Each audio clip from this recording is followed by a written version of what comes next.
Hi, and thanks for listening. I was looking up YouTube on Wikipedia recently and see that it was launched back in 2005. It is now 2018 and this is the first video I've made. And I must be a bit slow, so please bear with me.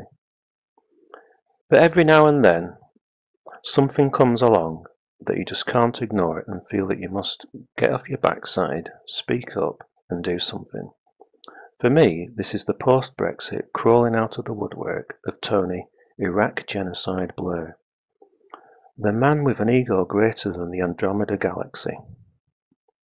If you like Tony Iraq Genocide Blair, then hit the stop button now.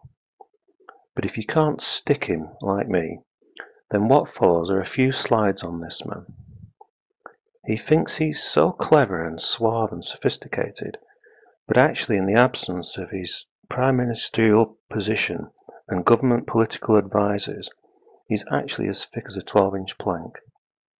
And he's not fit and not astute enough to lecture and influence others. What really got me going was an article in the Express newspaper by Darren Hunt on the 8th of November 2018.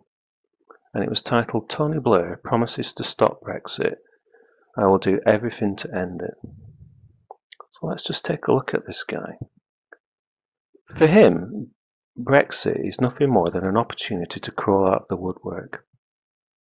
He's a has-been, but he sees Brexit as a way and a platform to get back on television, the radio, or whatever means he can. He's demanding a second referendum for the people's vote. We've already had one. It was called the first referendum.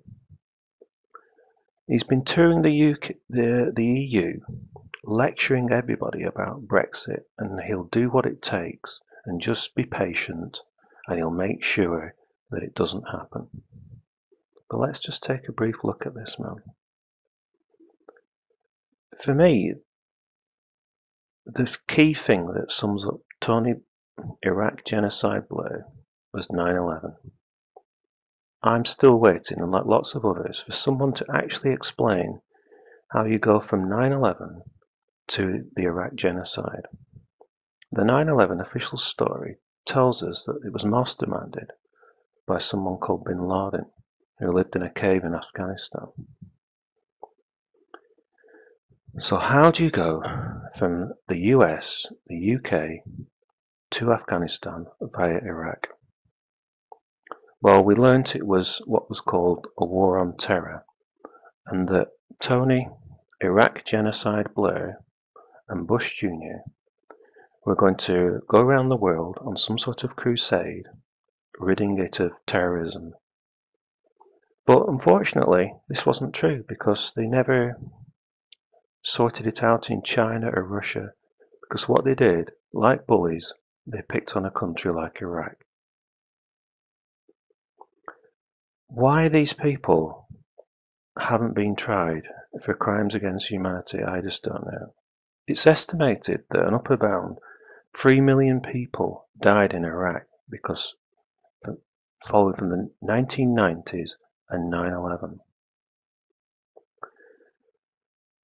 So at the moment we have Tony Iraq Genocide Blair going around on his soapbox demanding a second referendum.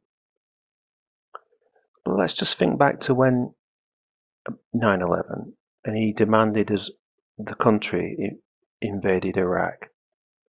There was millions of people, literally millions of people who took to the streets and objected against this invasion. Did he listen to the people then? No, not at all. He couldn't care less what they thought. But now he wants the same people to all uprise and stop Brexit going through on a second referendum.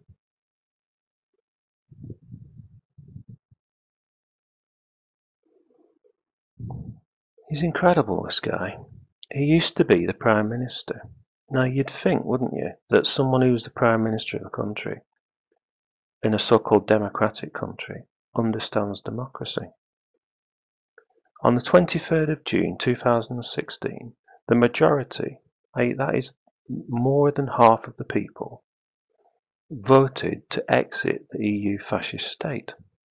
It's a clear-cut decision. Now, if you want to live in a democracy, part of the price that you have to pay is sometimes having to accept a vote and a decision that you didn't actually vote for. It's just one of the byproducts of it. And if you can't accept it, go and live somewhere else in a country that doesn't have democracy.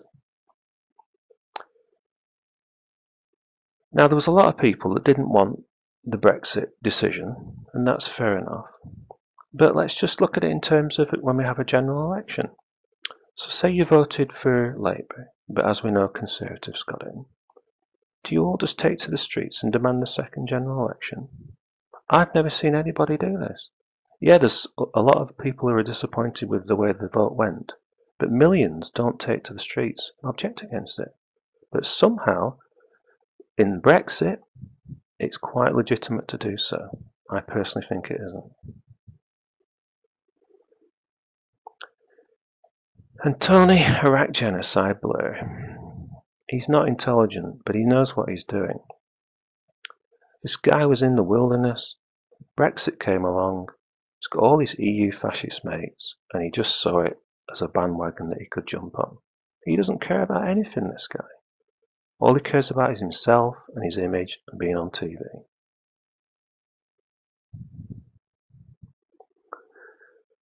Yeah, so what has this guy given us? He was Prime Minister, and after this, giving up the Prime Minister's job and handing it over to another idiot, Gordon Brown, this guy took up the lecturing position in religion and politics at Yale University, influencing the next generation of people about his own particular sickness. Then we had the Tony Blair Institute for Global Change. Do you remember that one? Which aimed to help make globalization work for the many but not the few. And he was going to sort out all the problems in the Middle East. Well, he took several millions for the United Arab Emirates, and we don't hear about that anymore. And then let's not forget the headline: Tony Blair is closing his sports foundation after 10 years, saying it's run its natural course. Yeah. And then there was the Tony Blair Faith Foundation, which was an interfaith charitable foundation. Yep, we don't hear about that one anymore. You only have to watch politics in the UK and the US, and you can see that there's an unwritten rule that no current Prime Minister attacks a previous Prime Minister. But what about this in the opposite direction? We can clearly see in this instance that Tony Iraq Genocide Blair is going out of his way to undermine Brexit, but also Theresa May and her government. And I do believe that he's crossed a line here. I'd love to be Theresa May, and if I was, I would drag this man through the courts and through the European Court of Human Rights about his involvement in the genocide of the Iraqi people. But we know this isn't going to happen because he's part of the political elite. But it should happen.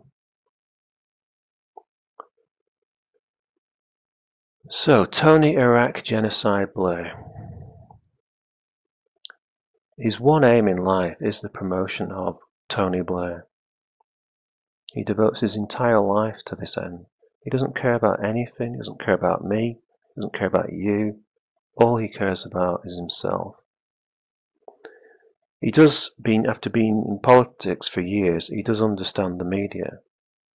And he understands the media's insatiable daily need for news, and he just exploits it. And this man, as we see, he cannot stand being out of the limelight. So my advice to him, and I'm sure he won't listen to this, but my advice is, you're retired, just go away. We've all paid for your pension, and just live it up. Just crawl back into the woodwork, please. So that's my rant over, and thanks for listening. I'd also like to acknowledge the use of this OpenShot video editor that I used for performing this short video. Thanks, bye.